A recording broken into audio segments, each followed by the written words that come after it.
সবুজ শ্যামলা বাংলার মাটিতেই কিন্তু শুধু দেখা যায়। দেখতেই পারছেন গ্রামের বাড়িতে জানলার উপরে তরতাজা লাউ গাছ, আর এই লাউয়ের ডগা দিয়ে যদি যে কোনো মাছের ঝোল করা যায়, ভাজি করা যায়, সেই স্বাদ। আর এই যে বিকাল খেলাধুলা, বাচ্চারা কিন্তু বিকাল হলেই খেলার জন্য খুব বেশি ব্যস্ত হয়ে পড়ে। আর এই ডগাগুলা কিন্তু এত বেশি তরতাজা আর নরম নরম ছিল, যা সবগুলা এখন অনেকগুলা কেটে ফেলবো। আর এটা দিয়ে কিন্তু রান্না করে যে কোনো মাছের সঙ্গে খেলে অনেক বেশি মজা হয়।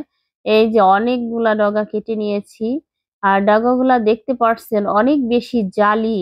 আর এগুলা কিন্তু বাজারে কিনতে গেলে শক্ত, মানে অনেকগুলা ডগার সঙ্গে অনেকগুলা শক্তগুলাও কেটে ওরা মিক্সড করে দেয়। আর এটা তো আমাদের নিজেদের জাংলার, এই জন্য কেটে নিয়েছে একদম জালি জালি গুলা। আর এইগুলা কিন্তু মাছ দিয়ে রান্না করব আমি। আর এই রান্নাটা যে কত বেশি স্বাদ হবে, খেলেই বুঝতে পারবো আসলে। কারণ যে লাউয়ের ডগায় অনেক বেশি পরিমাণে ভিটামিন আছে। আর এটা কিন্তু যাদের পেটে সমস্যা আছে তারা খেলে কিন্তু কোষ্ঠকাঠিন্য যেটা, সেটা কিন্তু দূর হয়ে যায়।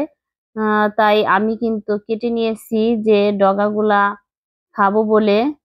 আমার বাচ্চাটা কিন্তু ধরে রেখেছে, ও বারবার বলতেছিল যে আম্মু তুমি আমাকে ভিডিও করো না। আর আমি কিন্তু তারপরেও করতেছিলাম, ও মুখ লুকিয়ে রাখতেছিল, হাসতেছিল।